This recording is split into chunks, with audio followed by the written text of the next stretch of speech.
What's going on, Guardians? And today we still talk about Destiny lore because there's so much of it, and as requested I'm going to do the Fallen Houses.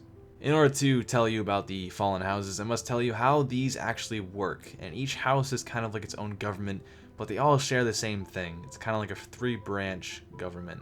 One of the heads is the Kell, which could be the president. The Kell acts as the political leader and commands the Ketch, which is the main ship of a house. The other branch is the Prime Servitor. These are looked at as the gods of the Fallen, and they are needed for many things. One, they're used for the steady supply of vital ether. That's what helps them survive. The Servitor also is what causes other Fallen to have loyalty towards that house. The stronger the Servitor is, the better. Also, the Servitor is needed to create more minor Servitors, to create more vital ether, to create more loyalty, and so on and so forth. And the last branch is the Archons, kind of like the Archon priest that you faced in that really old strike. They serve as the High Priest and a Chief Engineer. Being an engineer, they oversee the maintenance of the house's machines, and they are the mediator between the Kell and the Prime Servitor. Without these three branches, the house would collapse. Without a Kell, infighting would happen, probably be a split in between the house, and they'd fight. Without a Prime Servitor, there is no vital ether, and they cannot live, and there is no real reason to stay. And without an Archon Priest, there is no way to protect the Prime Servitor. There is no way that someone's going to look after it, and it'd probably die off. So that is how a Fallen House works. Now, if you're wondering how many houses there are, I have counted 9. The first one we have is the House of Devils. This is the one located on Earth and is very infamous for a certain battle you may have heard of. This is the Battle of the Twilight Gap. You can notice them by their red cloaks, and they are also one of the largest and most feared among the Fallen, although it seems to be like they are all feared among each other. Each house doesn't really have a great connection with all the other houses. Their primary stronghold is the Devil's Lair, and you killed their Prime Servitor. How they are doing, I have no idea. Unfortunately, Destiny doesn't have that consequence thing where you kill the Prime Servitor, Sepix Prime, but you don't really know what happens to the house. You just gotta read up on it, which is a shame. Up next, we have the House of Exile. I'm not sure if you heard this or not. These are the people that wear the green cloaks. You may have noticed that they live on the moon. Even though they do have a heavy presence, they aren't really that powerful there. It's usually home of the Hive, thanks to Crota. The House of Exile is one of the smaller and newer houses. It's made up of malcontents and renegades of other houses, so it's kind of just like this big mosh pit of all fallen houses. This is one of the few houses that actually don't have a Kell or an Archon, which is weird. And when they were asked to join Skolas's rebellion back in the House of Wolves, they didn't. So that's the rogue part of the houses. Up next, we have the House of Judgment, and it's one of the oldest houses. It had existed since before the Fallen Cataclysm, known as the Whirlwind, and that's kind of like something I want to talk about with the Fallen lore. I haven't really gotten around to it. The House of Judgment has kept the peace in the past. This is the house that kind of stands between all the other houses. It keeps all the houses, I want to say together, but that's kind of wrong because they'll never be together. They just hope that there won't be infighting between each house, which would be devastating, even though they're the bad guys technically, so we wouldn't mind that. Unfortunately, the House of Judgment is very slim, and because they are so small, they had to swear a fealty to the Queen, allowing them to still survive. You may recognize one. His name is Varix.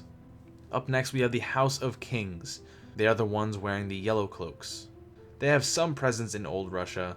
However, they don't really do anything openly. They instead like to mess with other houses. They've manipulated the House of Devils on their ends. The Kell of Kings always uses his barons to act for him. He's never really out there. Because the kings prefer to plot and manipulate, when Skolas sent his ambassador, Yavik, to negotiate the king's allegiance to him, the Kell of Kings instead sent Paxkin and Vekis, believed to be assassins. I may have butchered their names, but they're 2 fallen assassins trying to kill Skolas. So they're not to be trusted. They're the crafty, sneaky, stealthy ones. They act in the shadows. You really don't see them either. They're only at about 2 missions. Up next, we have the House of Rain. This is the house that believes in prophecies, and its members prophesied that a fallen warrior whose enemies would flee or fall would one day rise to heal the houses and make them whole. This house was unfortunately destroyed, supposedly, by the Whirlwind that I've been talking about, which is a shame because I haven't really specified what that was. If you've seen my Oryx video, you may know there's something like that where it seems that every single race has some cataclysm going on. This is the Fallens. It's called the Whirlwind. The prophecy goes like this: before him foes will flee or fall, but he will heal the houses and make them whole. The great machine will marvel, moved by might, and come down to crown him Kell of Kells. What whirlwind whisked away with all rewrought, and every Kell of Ketch will kneel to the Kell of Kells. This may be talking about Skolas, but see, he kind of failed. He didn't really unite all of the houses. Up next we have the House of Scar. There's not much about them. Their current status is unknown. It's only mentioned really briefly in this Destiny story. It's by Varix. All we know is that they came into conflict with the House of Winter after the Whirlwind destroyed the fallen civilization. Their location is unknown. It might not be within this system. Maybe we'll see more of them later. Up next we have the House of Stone. It was once ruled by Chelchi's Kell of Stone, a legendary Kell, who the Fallen sing of today. Their current status is unknown, but they had a famous Kell. That's pretty much all there is to it. Think about them as a famous country that has disappeared, but their leader was great. Now there is the House of Winter. They are the ones that wear the pale blue cloaks. Their lair is in Venus, and they are the one most prevalent in the Winter's Run strike. With the aid of Taniks the Scarred, the House of Winter had the distinction of being the only group to have successfully broken into the Prison of Elders, a maximum security reef prison. We know all about that. The House of Winter also has interest in the archive of the Ishtar Academy, seeking to plunder the Golden Age technology within, as well as towards a nearby Vex Citadel.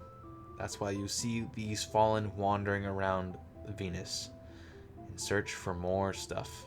And the last one is the House of Wolves. Now there's a lot about them. They were once their own independent house. They lived out by the Jovians. And if you don't know what a Jovian is, that's someone that lives outside the asteroid belt, Jupiter, Saturn, and beyond. They intended to join the Battle of the Twilight Gap, however the Reef miraculously destroyed half the entire house. This is what caused quite a conflict between the two. This started the Reef Wars. If you want to see the video on the Reef Wars, I go into detail about that. At the end of the Reef Wars, the Queen comes out on top, and they have the House of Wolves work under her. If you played Destiny, you may know about a little DLC called the House of Wolves. And in this DLC, the Wolves betray her, and Skolas, their Kell, manages to become Kell of Kells, so on and so forth. And then you capture him. Short-lived, but this is the house that has the most going on for them. After Skolas was defeated, the Wolves began regrouping on Mars, hoping to carve out a new den. They rebuilt their prime servitor Orbix Prime, which led their scattered house. You actually see this House of Wolves nearby during the whole bounties, kind of like pre-Taken King, just before it, maybe about a month or two. Also a little bit into the Taken King, where on Mars you will see the House of Wolves very briefly. And as of right now, the House of Wolves is technically broken up. Forever. All the commanders are dead. The list I'm looking at says that Calix Prime is missing. I'm guessing that's a little bit different than Calix Reborn. I'm not sure. Probably wrong. But those are the 9 houses of the Fallen. Known houses, at least. Maybe they're soon to come. Maybe there's more information to come, like the House of Rain, the House of Scar, and the House of Stone. But anyways, that's been it for me. Hope you guys enjoyed. And I'll see you in the next one. Later, Guardians.